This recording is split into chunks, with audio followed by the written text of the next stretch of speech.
Assalamualaikum warahmatullahi wabarakatuh. Halo, senang bisa kembali menyapa kalian di channel saya, Curcol Positif, Curcol with me, ambil positifnya, buang negatifnya. Nah, di kesempatan kali ini kita juga masih berbicara berkaitan dengan CPNS, lebih tepatnya lagi berkaitan dengan SKB wawancara CPNS formasi dosen asisten ahli. Dan lebih spesifiknya lagi ya, kita akan memberikan gambaran jawaban terhadap satu pertanyaan yang saya yakin pertanyaan ini memang akan ditanyakan kepada kita-kita yang mengambil formasi CPNS dosen ya. Jadi pertanyaan ini adalah biasanya pertanyaan pembuka dan saya yakin memang akan ditanyakan. Saya yakin 90% memang akan ditanyakan kepada kita ketika kita memasuki tahap wawancara.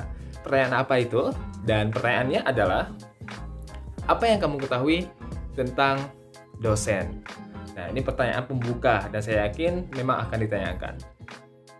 Nah, ketika kita ditanyakan berkaitan apa yang kamu ketahui tentang dosen, ya, apa yang kamu tahu tentang dosen atau dengan redaksi pertanyaan yang berbeda namun maknanya atau tujuannya itu untuk mengetahui pengertian di dosen itu sendiri, kalian boleh merujuk kepada Undang-Undang Nomor 14 Tahun 2005. Kenapa saya katakan kalian bisa merujuk pada undang-undang tersebut? Karena di sana telah disebutkan pengertian dosen dengan seksama. Apa pengertiannya? Nah, di sana disebutkan bahwa dosen adalah pendidik profesional dan peneliti yang tugas utamanya adalah mentransformasikan, mengembangkan, menyebarluaskan ilmu pengetahuan dan teknologi serta seni melalui pendidikan, penelitian, dan pengabdian masyarakat. Ya, jadi ada 3 tugas utamanya dan ada 3 cara menyebarluaskan ilmu pengetahuan yang telah kita dapati atau yang telah kita kuasai. Kalau kita merujuk pada tugas utama dosen, ya saya di sini melihat bahwa ada 2 makna yang ingin disampaikan melalui undang-undang ini. Nah, kalau kita melihat dari kata transformasi dan juga mengembangkan, ya di sini memaknakan bahwa kita ketika sudah menjadi dosen atau kita memiliki jiwa dosen itu, kita harus memiliki semangat untuk terus mencari ilmu pengetahuan, ya, untuk mencari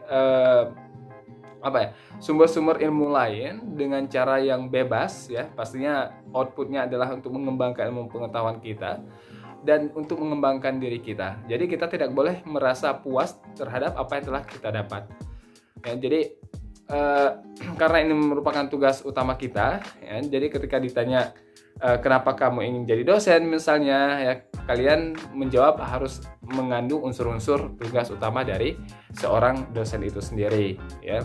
Dan makna yang kedua, saya melihatnya ini, ya, bahwa dosen itu juga tidak boleh ketika sudah mendapatkan ilmu pengetahuan itu hanya dipendam di kepala atau hanya dinikmati sendiri, ya, tetapi harus menyebarluaskan kepada mahasiswa otomatis, ya, kepada masyarakat juga menjadi tugas utama dari dosen. Jadi setelah kita memiliki jiwa untuk mengembangkan ilmu pengetahuan untuk diri kita, kita memiliki tugas utama juga untuk menyebarluaskan apa yang telah kita ketahui. Nah, dan menyebarluaskan ini melalui apa?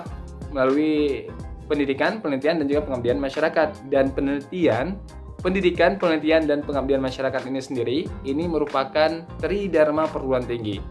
Dan Tridharma perguruan tinggi inilah sarana atau wahana kita untuk menyebarkan ilmu pengetahuan yang telah kita dapati atau yang telah kita kembangkan atau yang telah kita dapatkan.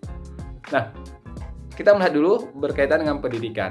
Pendidikan ini sendiri, ya, otomatis cara menyebarluaskan yang paling simpel dan yang paling banyak diketahui oleh masyarakat secara umum, ya, dimana pendidikan ini kita bisa mentransfer ilmu kita untuk kepada mahasiswa atau kita saling sharing dengan sesama rekan dosen atau kita berbagi informasi dengan masyarakat, ya, itu merupakan bagian dari transfer pendidikan, ya, atau menyebarluaskan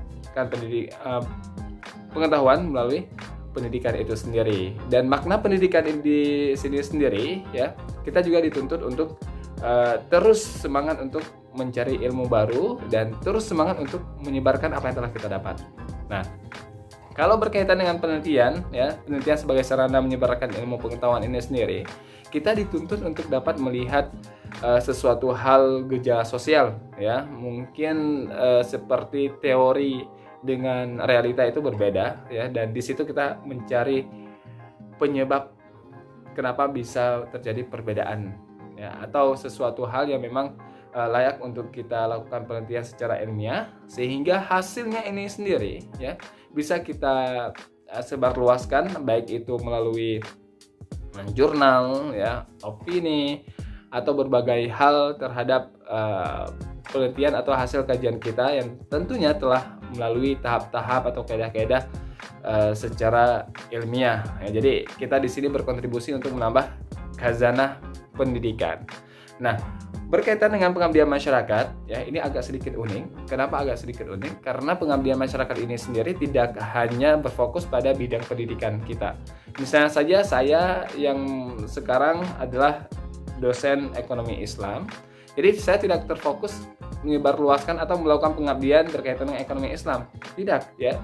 Tetapi makna dari pengabdian masyarakat ini sendiri, ini cakupannya itu luas, bisa berbicara berkaitan dengan bakti sosial, ya, bisa berbicara pengabdian masyarakat ini tentang menciptakan inovasi untuk memajukan bangsa Indonesia.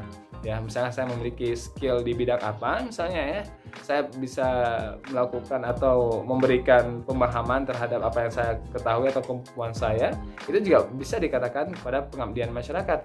Atau juga kita memberikan solusi terhadap permasalahan yang dihadapi oleh masyarakat, ya, apakah itu bentuk sebuah produk kah, atau bentuk sebuah aturan kah, ya, dan apapun itu bagian dari pengabdian masyarakat. Jadi kalau memang kalian memiliki jiwa-jiwa sosial yang tinggi, atau kalian ingin memiliki jiwa-jiwa berbaur dengan masyarakat, maka kalian adalah secara tidak langsung telah memiliki jiwa sebagai seorang dosen, ya. Jadi itulah makna dari dosen yang diamanahkan dalam Undang-Undang nomor 14 tahun 2005 itu sendiri. Nah, jadi nanti ketika kalian misalnya ditanyakan apa yang kalian ketahui tentang dunia perdosenan, setidaknya kalian telah mendapatkan sedikit gambaran, ya, jawaban yang sesuai. Dan saya lagi-lagi menyarankan kalian merujuk kepada Undang-Undang nomor 14 tahun 2005 ini sendiri, ya. Kalian boleh menjawab langsung isi dari undang-undang tersebut, atau kalian memiliki bahasa lain, pengertian lain.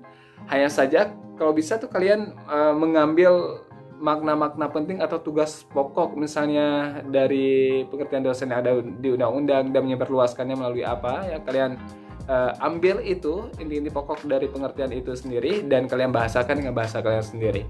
Nah, itu juga boleh, asalkan kalian jangan menjawab seperti tanpa landasan, ya, dan itu bisa mempengaruhi nilai kalian. Dan saya harap, ya, minimal untuk pertanyaan standar ini, untuk pertanyaan yang umum ditayangkan ini, dan saya yakin untuk pertanyaan pembuka ini, kalian bisa menjawab secara sempurna dan bisa meyakinkan para pewawancara bahwa kalian telah mengenal betul tentang dunia perdosenan. Jadi cukup sekian, saya ucapkan terima kasih. Sampai jumpa. Wassalamualaikum warahmatullahi wabarakatuh.